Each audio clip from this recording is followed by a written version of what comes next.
इस संदेश का मुख्य लक्ष्य मसीही लोगों को परमेश्वर के वचन में लिखी बातों को याद दिलाना है। यहाँ बांटे गए अनुभव और राय मेरी है। वे किसी भी तरह से किसी की निंदा करने या उन्हें चोट पहुंचाने के लिए नहीं है। अगर आप हमारे सोचने के तरीके से सहमत नहीं हैं, तो आप ये चुनाव कर सकते हैं कि आप इस वीडियो को ना देखें। मैं चाहती हूँ कि हम सब मिल कर के परमेश्वर के वचन में आगे बढ़ें, जिससे हमारी ज़िंदगी की एक मजबूत नींव पड़े।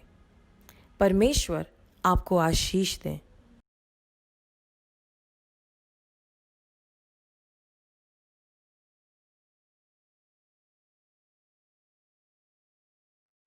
जय मसीह की। आप कैसे हैं? ये पूरा हफ्ता हम सब ने इंतजार किया कि हम सब एक दूसरे के साथ फिर से प्रार्थना कर सकें। संडे को स्तुति और आराधना का समय कहा जाता है। ये एक दिन है जब हम लोग सब चीजों पे से अपना ध्यान हटा के परमेश्वर की बातों पे लगाते हैं। ये टाइम है कि हम गॉड पे फोकस करते हैं और उनको वर्शिप करते हैं। जब हम साथ आते हैं उसको भी वर्शिप कहते हैं। पिछले हफ्ते कुछ गवाहियां हैं, परमेश्वर ने कुछ बड़े बड़े काम करे। मैं जानती हूं हम लोग सब डरे हुए हैं, कोरोना का समय है, आंकड़े कुछ और बोल रहे हैं, लेकिन परमेश्वर तब भी अपने लोगों पे दया कर रहे हैं। आइए एक गवाही सुने। गवाही क्या है?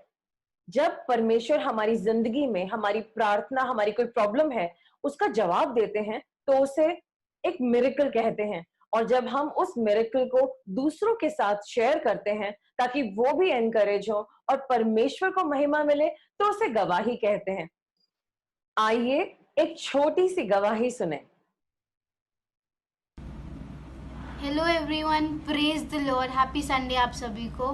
मैं शाइनी हूँ, मैं जनकपुरी एरिया से हूँ और मैं पिछले कुछ टाइम से रेडियंस ऑफ क्राइस्ट के साथ जुड़ी हूँ और आज मैं अपनी एक बहुत बड़ी टेस्टिमनी आपको देना चाहूँगी और आप सबके साथ शेयर करना चाहती हूँ। आप सभी जानते हैं मैं स्कूल ऑफ ओपन लर्निंग से मैं अपनी ग्रेजुएशन कंप्लीट कर रही हूँ और मैं फर्स्ट ईयर में हूँ।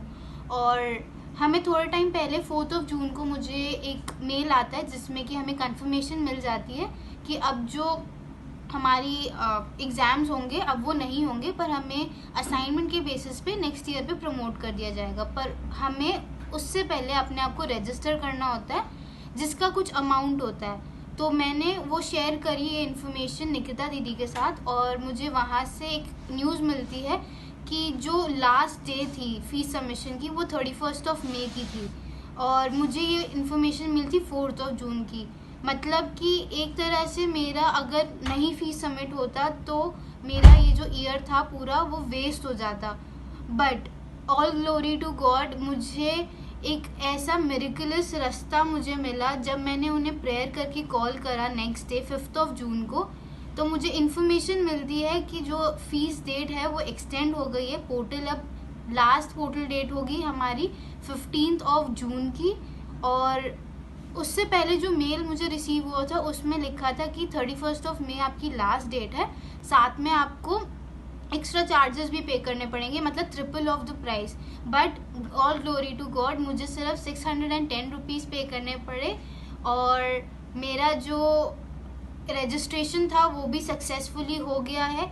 और ये सिर्फ और सिर्फ पॉसिबल था बिकॉज होली स्पिरिट मेरे साथ था, जीसस ने मुझे बहुत हेल्प किया। और ऐसा ही सेम एक और इंसिडेंट हुआ था जो मेरे फर्स्ट सेमेस्टर के एग्ज़ाम थे, वो उस टाइम पे भी मेरे पास ना एडमिट कार्ड था, ना मुझे पता था कि मेरा कौन सा सेंटर पड़ रहा है। बट मुझे जिस दिन एग्ज़ाम था उस दिन मुझे पता चलता है कि, और मैं प्रिपेयर्ड भी नहीं थी, और मुझे उस दिन पता चलता है कि मेरे जो एग्ज़ाम्स हैं वो पोस्टपोन हो गए हैं और वो बाद में कंडक्ट कर दिए जाएंगे। तो मुझे उस टाइम पे भी नहीं देना पड़ा था एग्ज़ाम और ना मेरे पे कोई प्रेशर आया था।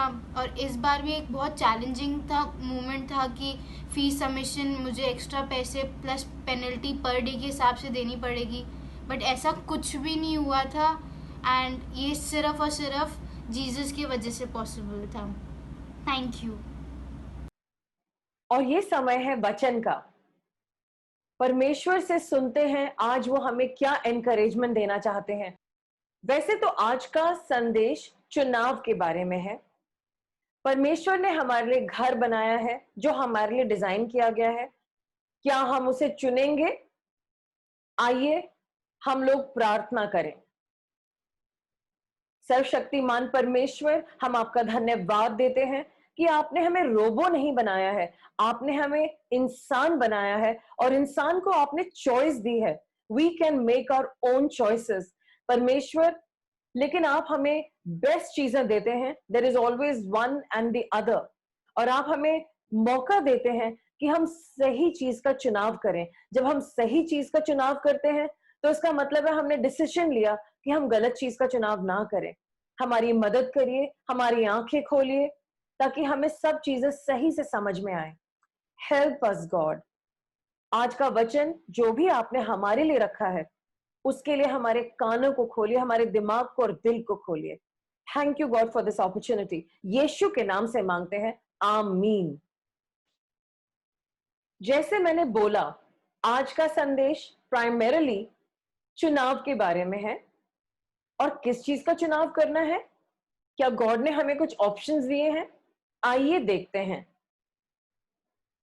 आप मुझे एक बात बताइए, अगर आपको मकान खरीदना है, आपके पास बजट है, पैसे हैं और आपने सब कुछ अलग से रखा है, तो क्या करेंगे आप क्या क्या सोचेंगे? सबसे पहले आप सोचेंगे पिन कोड किस एरिया में होना चाहिए है। It has to be in a very influential area जहां से पता चले कि आपका स्टैंडर्ड ऊपर हुआ है। वो आपके ऑफिस के पास होना चाहिए। जब आप बनाएंगे, you will use the best material possible, you will employ the best designers. क्यों? क्योंकि आप चाहते हैं कि आप और आपका परिवार और उनके आने वाला परिवार कंफर्ट एंजॉय करे, सारी फैसिलिटीज हो। सो हो सकेगा तो आप स्विमिंग पूल भी देंगे, central heating, central air conditioning, सब कुछ देंगे, बिकॉज आप अपने परिवार के लिए बेस्ट सोच रहे हैं। परमेश्वर ने भी कुछ ऐसे ही सोचा था।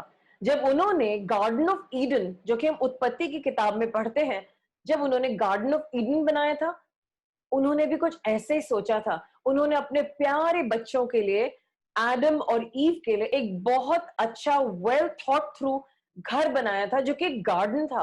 उस गार्डन में सब कुछ प्रोवाइडेड था, और यहां तक कि जो उसके पेड़ थे उनके बारे में लिखा है, दे वर सो ब्यूटीफुल, वो इतने खूबसूरत थे, उनको देख करके बहुत अच्छा लगता था। दे वर प्लीजिंग टू द आईज। तो परमेश्वर ने एडम और ईव के लिए आने से भी पहले, जैसे हम अपने बच्चों के आने से पहले मकान बनाना चाहते हैं, इससे पहले कि वो पैदा हो, हम सारी फैसिलिटीज देना चाहते हैं उनको। इसी तरीके से परमेश्वर ने भी कुछ ऐसा ही किया था। उन्होंने खुशी खुशी अपने बच्चों के लिए बेस्ट घर बनाया था। क्या कभी कोई ये सोचता है कि मेरे पास पूरा बजट है, अपने बच्चों के लिए सबसे गंदा घर बनाऊं या जाकर के सबसे गंदी जगह पे रहूं, जबकि मेरे पास फैसिलिटी है और चीजें अवेलेबल हैं? कोई नहीं। लेकिन एक इंसान ने गलत चुनाव किया। ये इंसान कौन था? वो कहानी तो हमने बाइबल में बार बार पढ़ी है, प्रोडिगल सन की। एक बहुत धनी व्यक्ति है, उसके 2 बेटे हैं।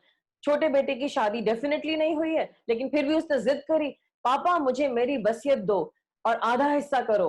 उसके पिता ने दिया, शायद बहुत जिद करी होगी उसने, और वो निकल गया एक बहुत वंडरफुल जिंदगी के लिए। उसे पूरा भरोसा था अपने पापा के घर से निकल करके, उनके चुंगल से निकल करके उसकी लाइफ तो बहुत ही ज्यादा अच्छी होने वाली। उसके पापा को तो कुछ नहीं पता, वो तो ओल्ड है, बेकार है, उनको कुछ पता नहीं कि मजा क्या है। मजा इसके पास होगा। तो ये अपने पैसे लेकर के निकल गया, और इसके सामने बहुत बड़े बड़े सपने थे। लेकिन उसने एक चुनाव किया। उसके बाद क्या हुआ?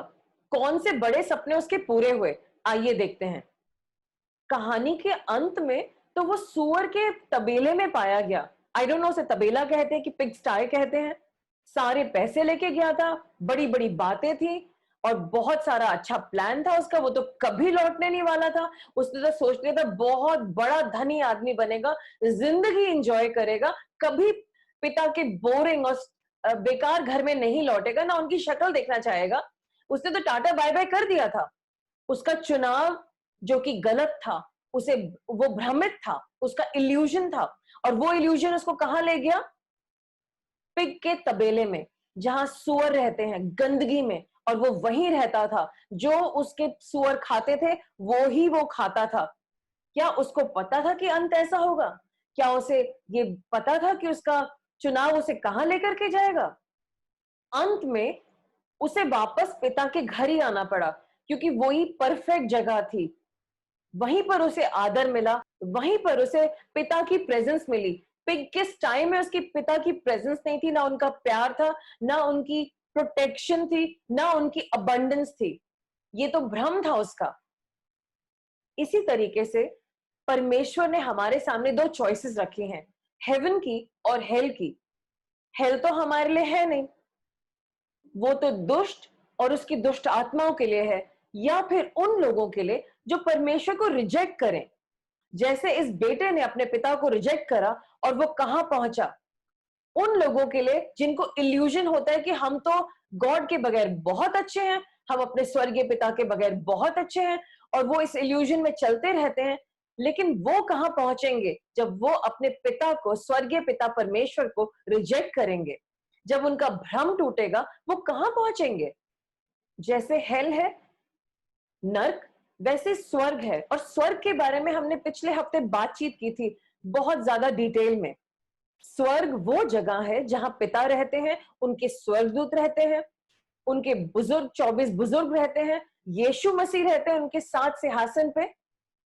ये वो जगह है जहां पे परमेश्वर की हमेशा उपस्थिति रहती है, और वर्शिप रहती है, और सुकून रहता है। और अगर आप ये सारी बातें जानना चाहते हैं डिटेल में, तो आप पिछले हफ्ते का मैसेज देखिए। जब पिता ने एडम और ईव के लिए ईडन बनाया था, बागे अदन बनाया था, और उन्होंने खुदा की बात नहीं मानी, परमेश्वर को बहुत दुख हुआ। उनको अपने उन बच्चों को निकालना पड़ा, क्योंकि उन्होंने उनकी आज्ञा का पालन नहीं किया।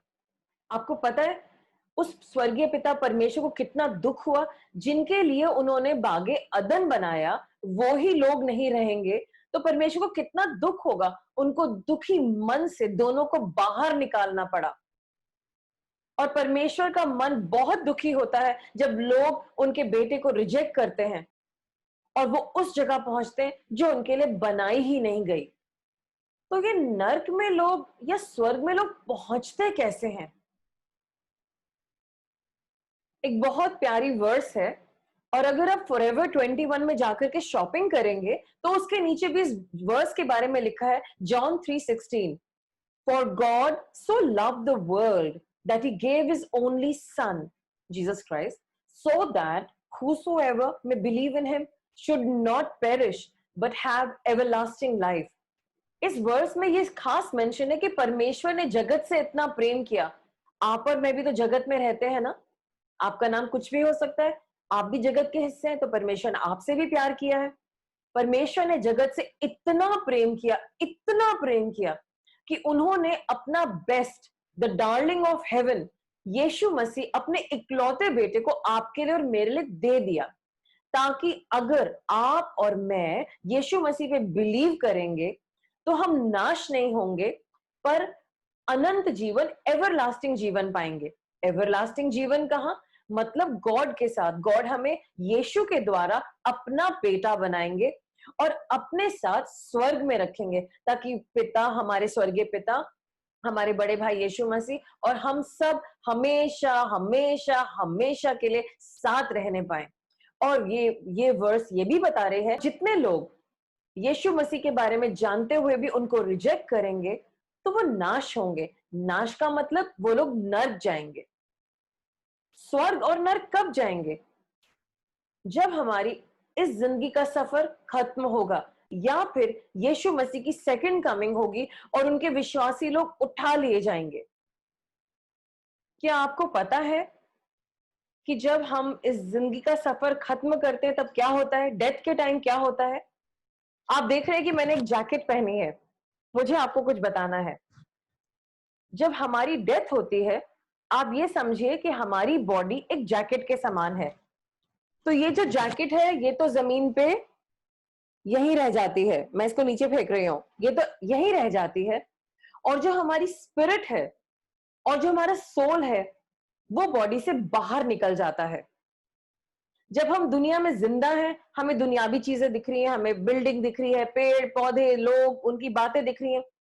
लेकिन जब हम हमारी डेथ हो जाती है और हमारी स्पिरिट बाहर निकल जाती है, अब उसको स्पिरिचुअल वर्ल्ड दिखना शुरू हो जाता है। उसे एंजल्स दिख रहे हैं, गॉड दिख रहे हैं और तमाम चीजें, डीमंस दिख रहे हैं, ये सब दिखना शुरू हो जाता है। और क्या होता है, हमारी बॉडी में से हमारा सोल और स्पिरिट बाहर आ जाता है। बॉडी तो जैसे मैंने आपको दिखाया जैकेट से यहीं रह जाती है और सोल और स्पिरिट बाहर आ जाता है। जब हम बॉडी में जिंदा थे, हम बॉडी की चीजें देख सकते थे, बिल्डिंग, पेड़, पत्ते, लोग, आना जाना, बस, ट्रक। लेकिन जब हम बॉडी से बाहर आते हैं, हमारी स्पिरिट बाहर आती है, अब हम स्पिरिचुअल वर्ल्ड देख पाते हैं। हम गॉड के सिंहासन को, यीशु मसीह को, स्वर्गदूतों को, डीमंस को, इन सब चीजों को, ये सब चीजें हमें दिखनी शुरू हो जाती हैं। जब डेथ हो जाती है, जब स्पिरिट बाहर आ जाती है, तब अगर हमने गलत काम किए होते हैं तो दुष्ट की शक्तियां हमारी आत्मा को क्लेम करने आ जाती हैं, क्योंकि उनके पास राइट है, क्योंकि हमने यीशु मसीह को रिजेक्ट किया है।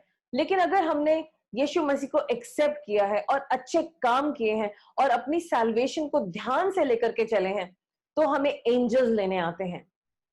विश्वासी लोग स्वर्ग की तरफ जाते हैं, अविश्वासी लोग जिन्होंने यीशु को रिजेक्ट किया है वो नर्क की तरफ जाते हैं। अगर उस वक्त आप कहेंगे परमेश्वर मुझे डिसीजन लेना है कि मैं आपके साथ चलूंगा, इट्स टू लेट। जो भी डिसीजन लेना है वो जब हम शरीर में जिंदा होते हैं तभी वैलिड होता है, उसके बाद हम कोई डिसीजन नहीं ले सकते। आज मैं किसी को उदाहरण दे रही थी। सपोज आपके पास सिर्फ 2 चॉइसेस हैं, या तो कॉफी या फिर टी एंड कॉफी, चाय या कॉफी। अगर आप ये डिसाइड कर रहे हैं कि आप कॉफी सिलेक्ट कर रहे हैं, तो आपने एक डिसीजन ले लिया, और डिसीजन ये है कि आप कॉफी ले रहे हैं और चाय को रिजेक्ट कर रहे हैं। और अगर आपने चाय को ले लिया तो डिसीजन ये है कि आपने चाय को चुना और आपने कॉफी को रिजेक्ट किया, क्योंकि ऑप्शंस 2 ही हैं। इसी तरीके से स्वर्ग और नर्क 2 ही ऑप्शंस हैं। यीशु मसीह और परमेश्वर की उपस्थिति या उनके बगैर रहना ऑप्शन है, और उन दोनों ऑप्शंस के सिवाय और कोई ऑप्शन नहीं है। और एक दफा हमारे शरीर में से हमारा प्राण बाहर आता है, हमारी आत्मा बाहर आती है, हम इस डिसीजन को रिवोक या उल्टा नहीं कर सकते।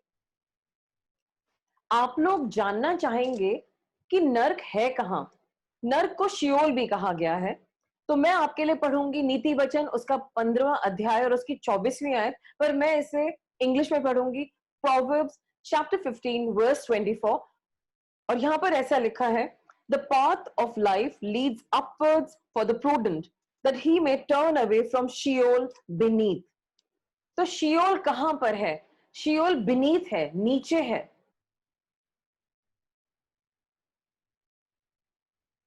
और स्वर्ग के बारे में लिखा गया है वो ऊपर है।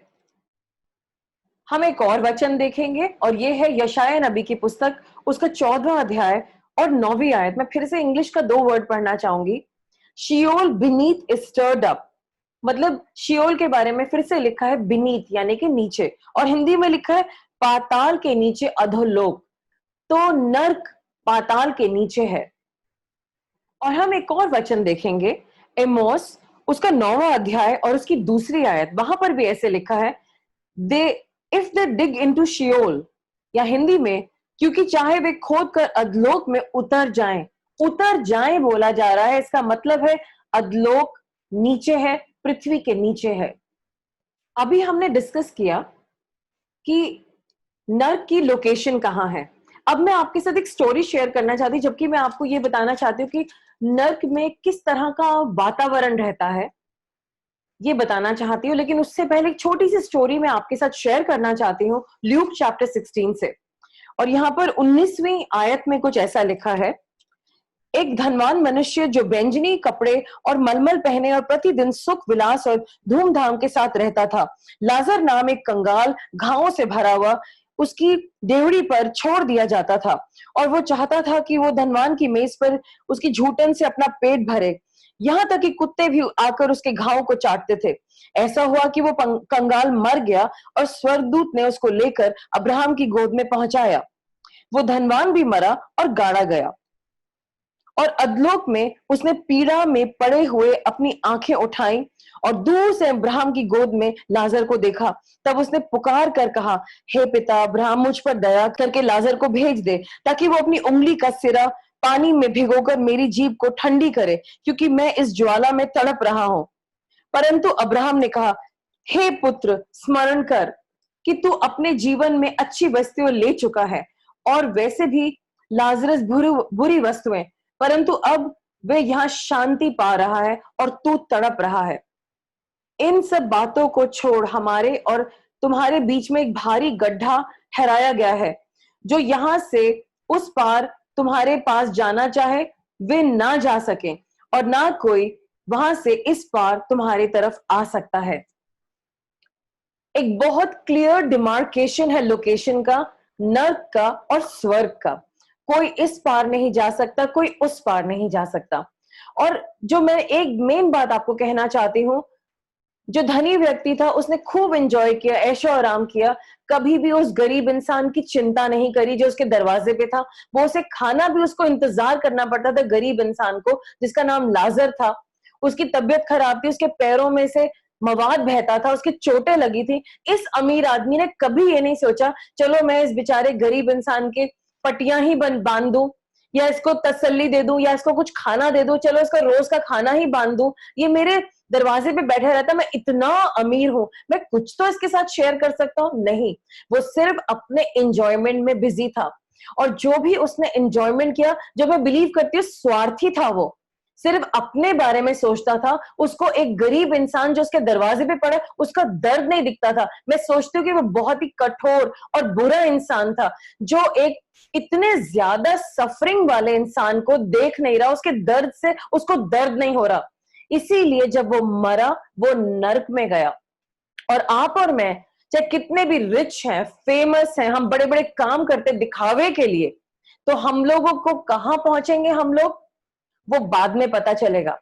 और लाजर जो गरीब था, शायद उसने उस इंसान के खाने का इंतजार किया, उसे खाना नहीं मिला तो उसने कहा चलो कोई नहीं, इतने दिन भूखा रहा हूं, थोड़े दिन और से। कुत्ते उसके पैर चाटते थे, चलो यही मेरे पैरों को चाट लेते हैं तो मैं तसल्ली में। और वो मर गया, उसी संतोष में खत्म हो गया, और वो पहुंचा स्वर्ग। तो कभी भी आप किसी को जज मत करिए, स्वर्ग कौन पहुंचेगा, नर्क कौन पहुंचेगा। हमें अपनी जिंदगी को अभी जांचना है, हमें अपने दिल को अच्छा बनाना है, हमें गरीबों की मदद करनी। जो लोग अपनी मदद नहीं कर सकते, हमें उनकी मदद करनी है। हो सकता है आप टू मच ना कर पाए, लेकिन थोड़ा सा तो हम कुछ कर ही सकते हैं ना, क्योंकि डिसाइड तो यही होगा कि दुनिया में हमने किस तरह के काम किए, और उस पे डिपेंड होकर के हम पहुंचेंगे इन दो जगहों में, दो ऑप्शंस में। अब मैं आपके साथ जो मेन बात शेयर करना चाह रही हूं कि नर्क में किस तरह का एनवायरनमेंट है। सबसे इंपॉर्टेंट बात जो मेरे मन में आपको बताने के लिए आ रही है, हमारी जो फीलिंग्स है वो नर्क में बहुत हाइटेंड होंगी। हम हर चीज को बहुत ज्यादा लेवल पे महसूस कर पाएंगे। अब नर्क एक आग की जगह है, ऐसी आग जो बुझती नहीं है। अभी इसी स्टोरी में जो मैंने आपको पढ़ के सुनाई, ल्यूक चैप्टर 16, वहां पर वर्स 24 में क्या लिखा है हिंदी में, तब उसने पुकार कर कहा, हे पिता अब्राहम, मुझ पर दया करके लाजर को भेज दे, ताकि वो अपनी उंगली का सिरा पानी में भिगोकर मेरी जीभ को ठंडी करे, क्योंकि इस ज्वाला से तड़प रहा हूं। आग, ऐसी आग कि इंसान तड़पेगा, और ऐसी तड़पन जो खत्म नहीं होगी, बहुत टॉर्मेंट की जगह है। हम एक और वचन देखेंगे, मत्ती 5:22, और वहां पर कुछ ऐसे लिखा है, परंतु मैं तुमसे यह कहता हूं कि जो कोई अपने भाई पर क्रोध करेगा वो कचहरी में दंड के योग्य होगा, और जो कोई अपने भाई को निकम्मा कहेगा वो महासभा में दंड के योग्य होगा, और जो कोई कहे अरे मूर्ख, इस नर्क की आग में दंड के योग्य होगा। नर्क की आग, आपको पता है यीशु मसीह ने सबसे ज्यादा मेंशन नर्क के बारे में किया है, और ये यीशु मसीह कह रहे हैं। और यीशु मसीह की बातों पे हम भरोसा कर सकते हैं ना। अगर उनकी बाकी सारी बातें सही हैं तो ये भी तो सही है ना। हम एक और वर्स देखते हैं, मार्क चैप्टर 9 वर्स 43, मरकुस 9वां अध्याय उसकी 43 वर्स, और वहां पर ऐसे लिखा है, यदि तेरा हाथ तुझे ठोकर खिलाए तो उसे काट डाल, टुकड़ा होकर जीवन में प्रवेश करना तेरे लिए इससे भला है कि तू 2 हाथ रहते हुए नर्क की आग में डाला जाए, जो कभी नहीं बुझती। नर्क की आग कभी नहीं बुझती और वो अनक्वेंचेबल है, जैसे इंग्लिश में लिखा है। हम इसी की 44 वर्स देखते हैं, वहां पर ऐसे लिखा है, जहां उनका कीड़ा नहीं मरता और आग नहीं बुझती। हम इसकी वर्स 47 देखते हैं, यदि तेरी आंख तुझे ठोकर खिलाए तो उसे निकाल डाल। कान होकर परमेश्वर के राज्य में प्रवेश करने तेरे लिए इससे भला है कि 2 आंखें रहते हुए तू नर्क में डाला जाए। तो जीसस कह रहे हैं बार बार बार बार, नर्क मत जा। ऐसी जगह है जहां पे बहुत तड़पन है, आग है और कीड़े हैं। ऐसी आग के कुंड में, अ लेक ऑफ फायर कहा गया है, ऐसी आग के कुंड में डाला जाएगा जो बुझेगी नहीं और हम तड़पेंगे। हम नहीं तड़पेंगे, लेट्स बिलीव कि यहाँ पर मैं नहीं जाएंगे, हम लोग इसलिए सीख रहे हैं ये सब। लोग तड़पेंगे, परेशान होंगे, चिल्लाएंगे, चीखेंगे, उनका शरीर जलेगा और वो ये सब महसूस करते रहेंगे। इट इज हाइटन ट्रबल, तड़पना। और यहाँ के कीड़े कभी खत्म नहीं होंगे। नर्क के कीड़े बहुत बड़े साइज के हैं, जितने बड़े साइज के कीड़े हमने मैगट्स देखे ही नहीं हैं। वहां पर लोग चीखेंगे, चिल्लाएंगे, कहेंगे मुझे इससे बाहर निकालो, मुझे माफ कर दो, लेकिन वहां पे कोई माफी नहीं है। जो हमने डिसीजन ले लिया वो ले लिया। मत्ती 8:12 में, 25:30 में यीशु मसीह ने फिर से बताया कि वहां पर बहुत सारा रोना, चीखना, चिल्लाना होगा और बहुत सारी दांतों का पीसना। लोग इतने परेशान होंगे कि दांत पीस पीस के रोएंगे और परेशान होंगे, और ये यीशु मसीह खुद कह रहे हैं। लूका 16:24 और 25 में लिखा है, वहां पे बहुत सारी तड़पन होगी। दूसरा शमूएल 22:6 में और भजन संहिता 116:3 में क्या लिखा है, the snares of death encompass me, the pangs of Sheol laid hold on me. मृत्यु की रस्सियों मेरे चारों ओर थी और अधलोक की सेक्ती में पड़ा था, मुझे संकट और शोक भोगना पड़ा। ये वचन बार बार तड़पन के बारे में बता रहा है, बहुत सारी पीड़ा, बहुत सारी तड़प। आपको पता है नर्क का भी एक गेट है, और इसके बारे में हम पढ़ते हैं मैथ्यू चैप्टर 16, मत्ती उसका 16वां अध्याय और उसकी 18वीं आयत। मैं पहले इंग्लिश में पढ़ूंगी, और वहां लिखा है, and I tell you, you are Peter, and on this rock I'll build my church, and the gates of hell shall not prevail against it. Hindi में लिखा है, और मैं इस पत्थर पर अपनी कलीसिया बनाऊंगा और अधलोक के फाटक उस पर प्रबल न होंगे। अधलोक के फाटक हैं। और एक और वचन है, नर्क से कोई बाहर नहीं आ सकता। जो वहां चला गया वो परमानेंटली, अनंत जीवन के लिए नर्क में चला गया। और इसको हम देखते हैं मत्ती उसका 23वां अध्याय और उसकी 33 आयत। और वहां पर ऐसे लिखा है हिंदी में, हे सांपों, हे करेतों के बच्चे, तुम नर्क के दंड से कैसे बचोगे। इंग्लिश में लिखा है, you serpents, you brood of vipers, how are you to escape being sentenced to hell. जो गलत लोग थे उनके लिए यीशु मसीह कह रहे थे, तुम कैसे नर्क से बचोगे, तुम वहां से बाहर कैसे निकलोगे, यू कैन नॉट। तुम्हें सेंटेंस भी मिल गया और तुम वहां से बाहर भी नहीं निकल सकते। This is so serious. ये जगह नर्क हम लोगों के लिए नहीं बनाई गई है। हम परमेश्वर के बच्चे हैं, हमने यीशु मसीह को माना है। परमेश्वर हमारे साथ जिंदगी भर जीना चाहते हैं। उन्होंने हमारे से रिलेशनशिप एस्टैब्लिश किया है। ये ना हो कि हम इस रिलेशनशिप को हल्के में लें, गलत काम करें और इस रिलेशनशिप को खो दें, और फिर हम यहां पहुंचे जो हमारे लिए डिजाइन ही नहीं किया गया। ये नर्क जगह आपके और मेरे लिए नहीं है, लेकिन हम यहां पहुंच सकते हैं अगर हम ध्यान से ना चलें। एक बड़ी अजीब बात बताऊं आपको, शायद आप इसको अर्बन लेजेंड कहें। 1984 में सोवियत यूनियन में साइबेरिया के पास एक ड्रिलिंग मशीन से ड्रिल किया जा रहा था, और ये ड्रिलिंग 12,262 किलोमीटर अंडरग्राउंड करी गई। जब ये 12 किलोमीटर अंदर चली गई, वो ड्रिल ऐसी जगह पर पहुंची जहां पर वो फ्री हो गई, यानी कि वहां पर एक बहुत बड़ी कैविटी थी, और उस ड्रिल के नीचे एक माइक्रोफोन लगा हुआ था। माइक्रोफोन में कुछ अजीब सी आवाजें आई और इनको रिकॉर्ड किया गया। दूसरी बात, उन्होंने साइंटिस्ट ने एक्सपेक्ट किया था कि इस बोरवेल में टेम्परेचर 350 डिग्री होगा, सेल्सियस होगा, लेकिन वहां का तापमान बहुत ज्यादा था। और जब उन्होंने बाद में उन रिकॉर्डिंग्स को सुना तो बहुत भयंकर साउंड्स आई, हजारों, लाखों, करोड़ों इंसानों जैसी आवाजें जो तड़प रहे थे, तड़प तड़प के उनकी आवाजें थी।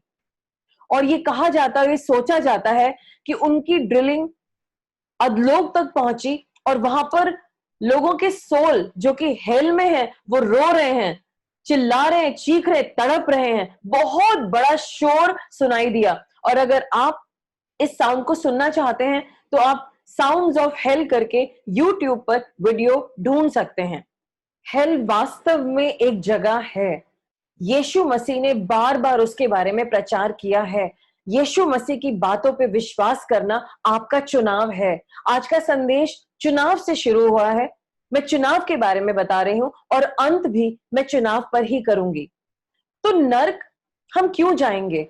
नर्क हम इसलिए जाएंगे, या जो भी जाएंगे, जब वो यीशु मसीह को रिजेक्ट करेंगे, या जो लोग यीशु मसीह को एक्सेप्ट कर चुके हैं लेकिन वो अलग अलग तरह के पापों में पड़े हैं और गॉड को ओबे नहीं कर रहे, वचन के अनुसार नहीं चल रहे, तो वो भी नर्क में ही जाएंगे। आइए वचन से देख सकते हैं कितने तरह के पाप हैं जिनसे हम नर्क पहुंच सकते हैं और जिन्हें हमें पूरे ध्यान से अवॉइड करना है।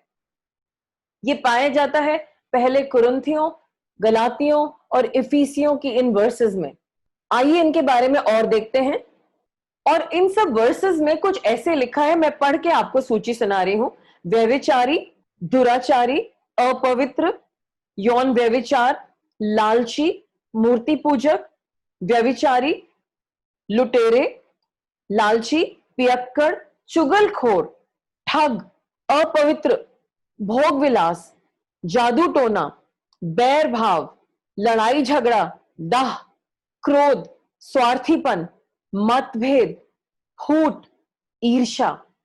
इन सब पापों की वजह से जिन लोगों ने यीशु मसीह को इकरार किया है और वो उनको जानते हैं लेकिन फिर भी इन सब बातों में जी रहे हैं, वो स्वर्ग के भागीदारी नहीं हो सकते। उनको भी नर्क ही जाना पड़ेगा। एक बहुत अच्छी विश्वासी लेडी थी और उन्होंने अपने आप को एक दिन नर्क में पाया और वो बहुत डर गई। उन्होंने कहा, यीशु मसीह, आपने तो मुझे वायदा किया था कि मैं स्वर्ग जाऊंगी। यीशु मसीह ने उनको दिखाया, वहां पे बहुत बड़े बड़े खुदा के लोग, पास्टर्स, बहुत बड़े बड़े फेमस बिलीवर्स जो यीशु मसीह के पीछे चलते थे, वो सब नर्क में थे, सब तड़प रहे थे। तो उन्होंने कहा, यीशु मसीह ये क्या, मैं यहां पर क्यों हूं? यीशु मसीह ने कहा, क्योंकि तुमने लोगों को माफ ही नहीं किया और तुम झूठी भी हो और तुम गलत गलत काम करती हो और लोगों की तुमने बहुत बुराइयां की हैं और इसीलिए तुम नर्क में हो।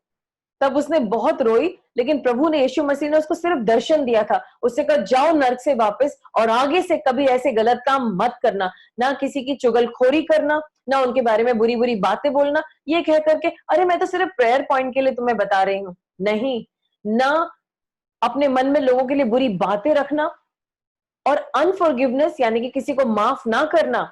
अगर हमने किसी को माफ नहीं किया, हम सब नर्क में पाए जाएंगे, चाहे मैं हूं चाहे आप हैं। कई दफा मैं भी लोगों को माफ नहीं करती थी, अब भी कभी कभी भूल जाती हूँ, लेकिन अब मैं और भी बहुत अलर्ट हो जाऊंगी। मैं भी सबको पूरी कोशिश करूंगी 100% हर रात को सोने से पहले माफ कर दूं, क्योंकि मैं चाहती हूं अगर यीशु मसीह आ गए तो मैं यहां ना रह जाऊं या मैं नर्क ना पहुंचूं। आपको पता है, चुनाव हमारे हाथ में है, हमें डिसाइड करना है हम हेल जाना चाहते हैं या हेवन जाना चाहते हैं। अगर हम यीशु मसीह को रिजेक्ट करते हैं या यीशु मसीह को एक्सेप्ट करने के बाद हम लोग अपनी सैल्वेशन पे वर्क नहीं करते, तो हम नर्क में ही पहुंचेंगे। चाहे वो मैं हूं, चाहे दुनिया के बड़े बड़े लोग हैं, वो सब नर्क में पहुंचेंगे। आपको पता है, यीशु मसीह इतना प्यार करते हैं हमसे, गॉड हमसे इतना प्यार करते हैं, उनको बिल्कुल बर्दाश्त नहीं है कि हम उनसे दूर रहें।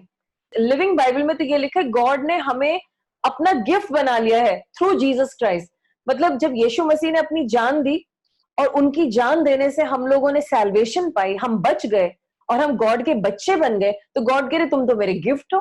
गॉड आपको और मुझे अपना गिफ्ट मानते हैं। वो तो हमारे साथ जिंदगी भर रहना चाहते हैं, हमारे साथ हंसना चाहते हैं, बात करना चाहते हैं, वर्शिप हमारी सुनना चाहते हैं, हमसे बातचीत करना चाहते हैं, अपनी पूरी जिंदगी वो हमारे साथ शेयर करना चाहते हैं और हमारी जिंदगी उनके साथ। वो नहीं चाहते कि हम हेल में जाएं, क्योंकि वो हमारे लिए बना ही नहीं है। आईफोन किसी भी और चार्जर से चार्ज हो ही नहीं सकता, क्योंकि वो चार्जर उनके लिए डिजाइन ही नहीं हुए हैं। आईफोन का डिजाइन ही अलग है। इसी तरीके से आपका और मेरा डिजाइन अलग है। गॉड लव्स अस, वो इंतजार कर रहे हैं कि हम स्वर्ग में जाएं उनके साथ। परमेश्वर इतने पवित्र और साफ हैं कि वो गंदगी और पाप को देख भी नहीं सकते। इसीलिए उन्होंने इस दुनिया में यीशु मसीह को भेजा, जो गॉड थे लेकिन वो मनुष्य बने, वो पवित्र थे। उन्होंने हमारे लिए अपनी जान दी, वो बलिदान बने। और जो कोई इन पे विश्वास करता है कि हाँ यीशु मसीह ने मेरे लिए बलिदान दिया, और वो उस बलिदान को ग्रहण करता है और वो माफी मांगता है, यीशु मसीह मुझसे गलतियां हुई, परमेश्वर मुझसे गलतियां हुई, बहुत घिनौनी हरकतें की है मैंने, I am sorry God, I realise my mistakes, मुझे माफ कर दीजिए। मेरे सारे पापों को यीशु मसीह के जो क्रॉस में लहू बहा था उससे साफ कर दीजिए। यीशु मसीह आपने मेरे लिए क्रॉस पे जान दी, मैं मानता हूं। आप गाड़े गए, आप तीसरे दिन मुर्दों में से जी उठे और आप प्रभु हैं, मैं मानता हूं। आप मेरे दिल में आ जाइए। जब हम ऐसे बोलते हैं, यीशु मसीह हमारे दिल में आते हैं और हमारी जिंदगी नई हो जाती है। और तब यीशु मसीह के क्रूस के द्वारा हम इस गंदी दुनिया से, जो कि नष्ट होने जा रही है, आप देख रहे हैं कोरोना और पता नहीं क्या क्या हो रहा है, दुनिया खत्म होगी, दुनिया का अंत आएगा। और यीशु मसीह के ब्रिज से, उनके सैक्रिफाइस और उनके बलिदान के ब्रिज से हम स्वर्ग तक पहुंच पाएंगे, हम परमेश्वर के पास पहुंच पाएंगे, हमारा रिश्ता परमेश्वर से फिर से हो जाएगा और हम उनके बेटे और बेटियां कहलाएंगे। अब आपके और मेरे ऊपर है, हम क्या चुनाव करना चाहते हैं। परमेश्वर को चुनना चाहते हैं या हम परमेश्वर को रिजेक्ट करना चाहते हैं। और जब हम रिजेक्ट करते हैं तो हमने एक डिसीजन ले लिया। चुनाव आपका है। अनंत जीवन चुनिए। For God so loved you and me the world that he gave his only son, so that whosoever believes in him will not have an eternal death but have an everlasting life with God and Jesus in heaven. ये मैं थोड़ा आपको expand करके समझा रही हूं, but इसका मतलब ये है, चूज इटर्नल लाइफ। हम लोग परमेश्वर के साथ स्वर्ग में जिए। परमेश्वर इंतजार कर रहे हैं, ये हमारा चुनाव है। और बहुत मुश्किल लग रहा है तो प्रार्थना करिए, पवित्र आत्मा जी से कहिए, पवित्र आत्मा जी मेरी जिंदगी को सही करिए, मैं ध्यान से जीने पाऊं और मैं आपका साथ कभी ना छोड़ूं और अपनी बची हुई जिंदगी में मैं सही काम करने पाऊं। मेरी हेल्प करिए। ऐसे करके प्रार्थना कीजिए, क्योंकि परमेश्वर का मन है हम सब स्वर्ग में आए, जो कि गार्डन ऑफ ईडन से भी सुंदर है। अगर आप इसके बारे में, हेवन के बारे में और जानना चाहते हैं तो आप पिछले हफ्ते का मैसेज देखिए। Heaven is a wonderful place to be, और वहां पे परमेश्वर हैं, उनकी प्रेजेंस है। नर्क में उनकी प्रेजेंस नहीं है। आइए मैं आपके लिए प्रार्थना करूं। सर्वशक्तिमान परमेश्वर, धन्यवाद देते हैं कि आपने हमें थोड़ा सा बताया कि नर्क की क्या वातावरण है और वहां पे क्या हो रहा है। प्रभु, हमें नर्क नहीं जाना है। हमारी मदद करिए कि हम सही चुनाव करें, हम यीशु मसीह का चुनाव करें, हम उन्हें अपने दिल में बुलाएं और उसके बाद हम बहुत ध्यान से, थॉटफुली इस जीवन को जिएं और वो तमाम तरह के पाप हमारी जिंदगी में बिल्कुल ना हो। परमेश्वर, हम में से कई लोग इन सब पापों को कर रहे हैं, हम पश्चाताप करते हैं, हमें माफ कर दीजिए, हमारी जिंदगी को साफ करिए और पवित्र आत्मा जी हमारी मदद करिए कि ये पाप हम करने ना पाए दोबारा से, और ताकि अगर यीशु मसीह कल ही आ जाए तो हम भी स्वर्ग में उठा लिए जाएं यीशु मसीह के साथ और जाकर के प्रभु के साथ रहें। और अगर हमें अभी कुछ समय और है और हम खत्म हो जाए, हमारा शरीर यहीं रह जाए और आत्मा उठ जाए, तो वो परमेश्वर के घर पहुंचे, जो जहां पर हमारे लिए घर बनाए गए हैं। हम स्वर्ग में रहना चाहते हैं। Thank you God, thank you God. परमेश्वर हमारा नाम जीवन की पुस्तक में पाया जाए, जब जजमेंट डे आए हमारा नाम उस किताब में हो। हमारी मदद करिए, हमारी मदद करिए। धन्यवाद परमेश्वर, यीशु मसीह के नाम से मांगते हैं, आमीन। मैं आशा करती हूं कि आपको थोड़ा सा समझा पाऊं कि नर्क क्या है और वहां का वातावरण क्या है और वहां पर लोग कैसे पहुंचेंगे और उसे कैसे अवॉइड कर सकते हैं। अब हम आपके लिए खास पेशकश लाए हैं, एक फीचर फिल्म लेकर के आए हैं। मैं चाहती हूं कि आप इसे देखें। हो सकता है आपको देख करके इससे कन्विक्शन हो कुछ बातों के लिए, और कुछ बातों को आप रियलाइज करें कि हमें ये नहीं करना चाहिए या क्या बेटर करना चाहिए या किस एरिया में हम कमजोर हैं। इसे देखिए, इसे समझिए। ये एक लर्निंग है, ये एक अवेयरनेस है। आइए मिल करके देखें। Don't go to hell. An artist from South Korea was taken to hell by the Lord Jesus himself. This artist has been attending all-night prayer meetings since April of 2009 and continues to do so. It has been over 1 year. As I prayed during these all-night meetings, I grew to love Jesus more than ever. One day, Jesus came and said in my heart, I will show you the deeper things of heaven. I thought I was going to visit heaven, but instead I had visited hell. As soon as Jesus spoke into my heart, we entered into the spiritual realm. But Jesus took me and he showed me hell first. As I followed Jesus, I cried the whole time. Spirits of snakes are filled in the alcoholic drinks and in cigarettes that people smoke. Jesus took many people and showed them hell. I see countless people falling into the eternal deep sea of the fire of hell every single day. Tell the people what you have witnessed in hell. Tell the people how awful and gruesome hell is. You must paint the scene of hell as if you are looking through the pain of my aching heart. I then began to hear moans, screams, and wailing sounds. Most people have a misconception about hell. They are deluded, and many people think only if you believe in Jesus Christ they will end up in heaven. Some even think that once they die, that will be it. Nothing. Many believe as they think. Therefore, they live their lives as they desire. As people watch violent, secular movies, demons would actually torment the person's soul without the person realizing or knowing it. As the person watches the scenes from TV, their soul is in torment and in pain. The soul is damaged and wounded.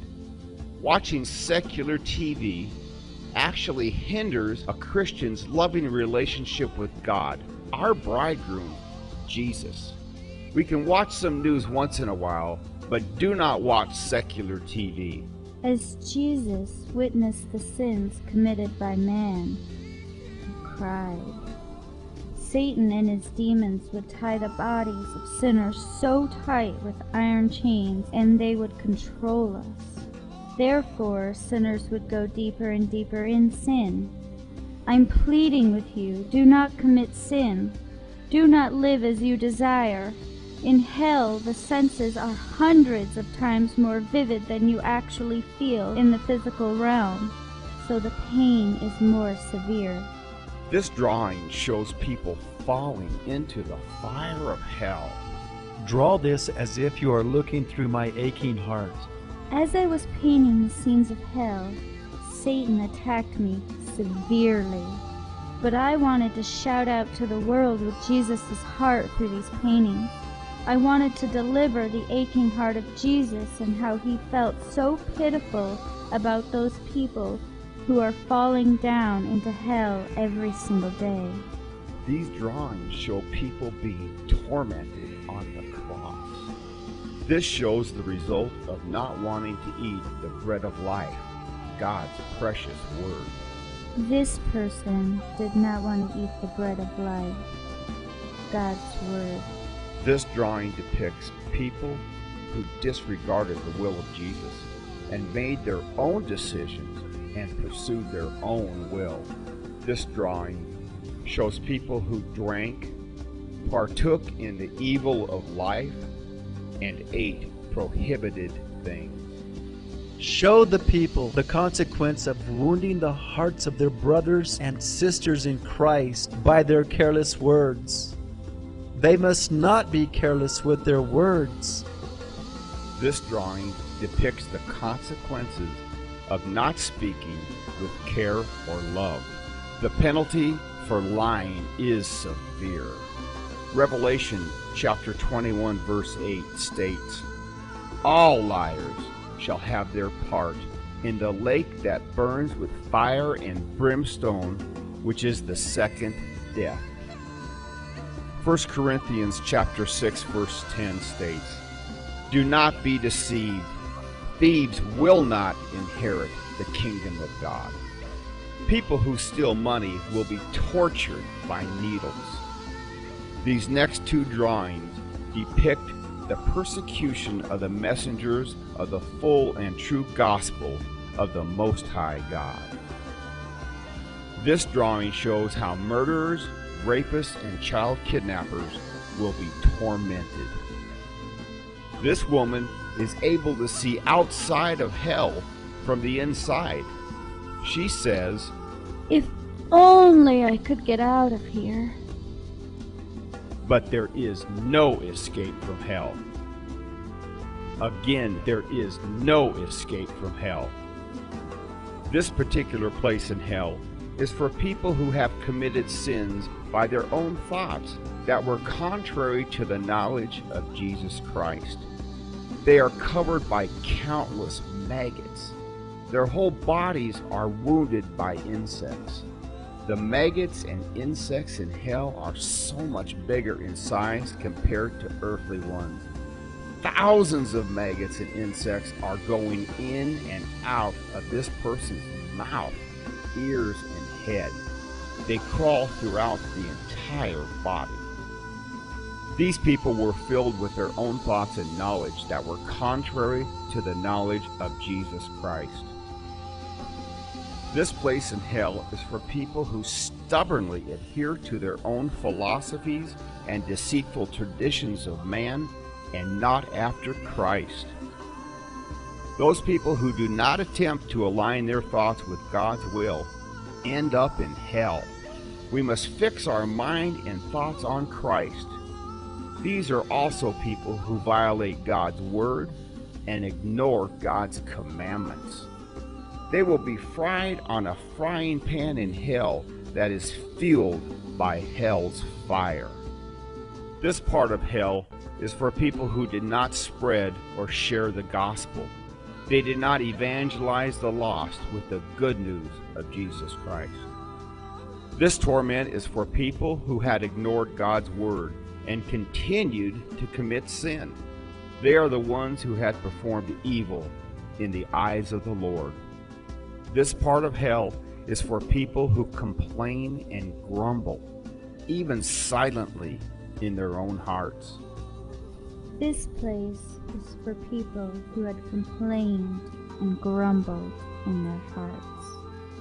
This place of hell is for men who had a family but cheated on their spouses or became gay or bisexual.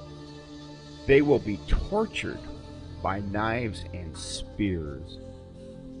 This drawing shows men who were sexually corrupted. Their private parts will be pierced every second. This hell is for people who worshiped idols, had evil thoughts, and were unbending in their evil ways. Revelation chapter 14 verse 11 states, "Hell is endless. The smoke of their torment goes up forever and ever. They have no rest, day or night." If you do not repent, Jesus said in Luke chapter 13 verse 3, I tell you, unless you repent, you will all likewise perish. the woman and the boy in this painting were a mother and son when they lived on earth. But because of the unbearable pain, they did not love each other. Now in hell, they try to escape the torment by stepping on top of each other. Jesus says, Focus on me. Focus only on me. Take the sword of the Spirit, which is the Word of God, and crucify the flesh. Kill Satan or the devil that is living inside of you.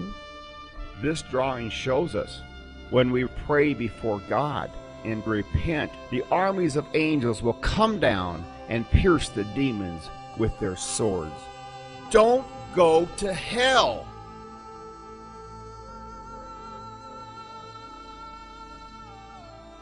मैं जानती हूँ इस feature film को देख करके आपको बहुत सारा रियलाइजेशन हुआ है। आइए हम लोग मिल करके प्रार्थना करें।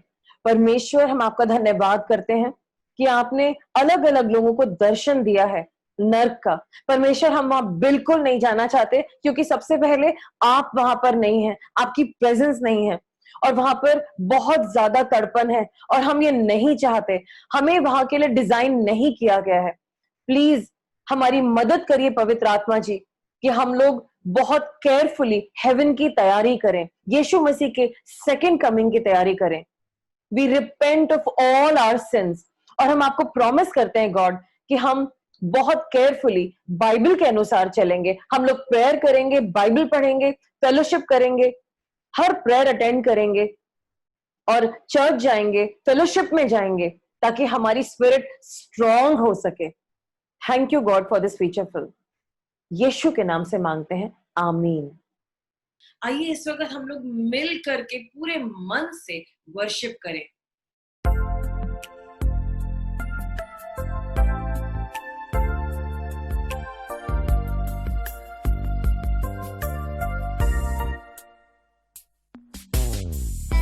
हे परमेश्वर, मेरे ईश्वर, मेरे गुप्त पापों को क्षमा कर और मेरे खिटाई के पापों से शुद्ध कर। पाप को मुझ पर प्रभुता करने न दे, ताकि मैं निर्दोष बना रहूं, जिससे कि मैं देश देश के लोगों में तेरा धन्यवाद करता रहूं और तेरे नाम की स्तुति के भजन सदा गाता रहूं। प्रभु मुझको बना, तू अपना पवित्र स्थान, धोकर शुद्ध कर अपने लहू से। मैं धन्यवाद के साथ मान कर तेरी बात जीऊंगी प्रभु तेरे लिए। प्रभु मुझको बना, तू अपना पवित्र स्थान,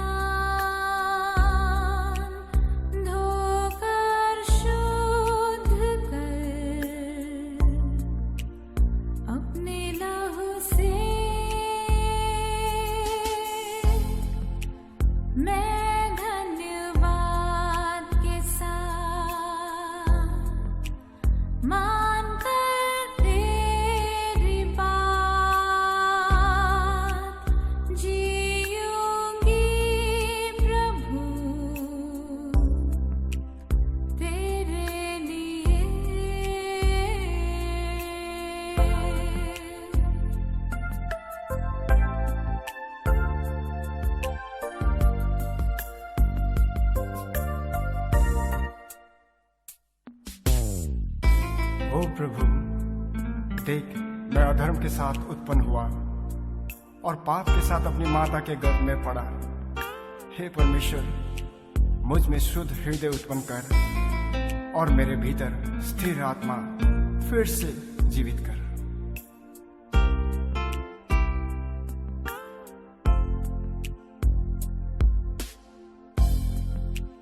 प्रभु मुझको है ध्यान तेरे ही अनुग्रह का, छू कर मर मुझे अपनी सामर्थ से। मैं धन्यवाद के साथ मान कर तेरी बात जीऊंगी प्रभु तेरे लिए।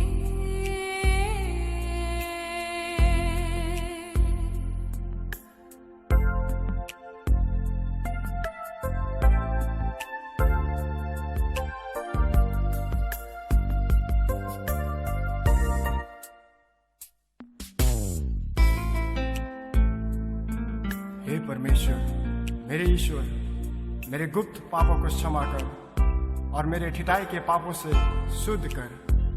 पाप को मुझ पर प्रभुता करने न दे, ताकि मैं निर्दोष बना रहूं, जिससे कि मैं देश देश के लोगों में तेरा धन्यवाद करता रहूं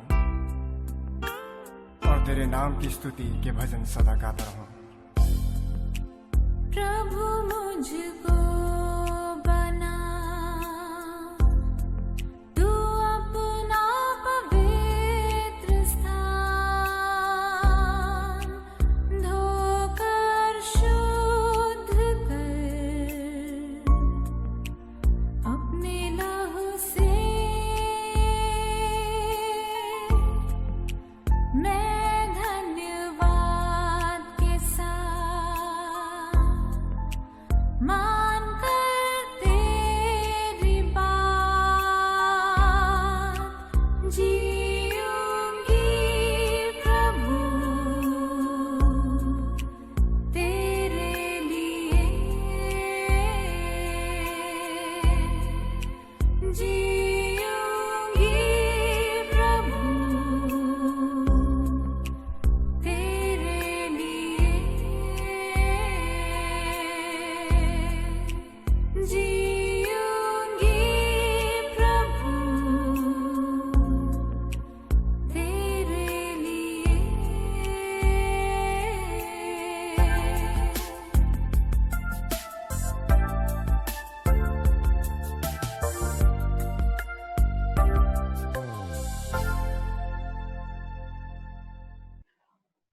और इसी के साथ आपकी आज्ञा लेते हैं। प्रेज द लॉर्ड एंड जय हिंद।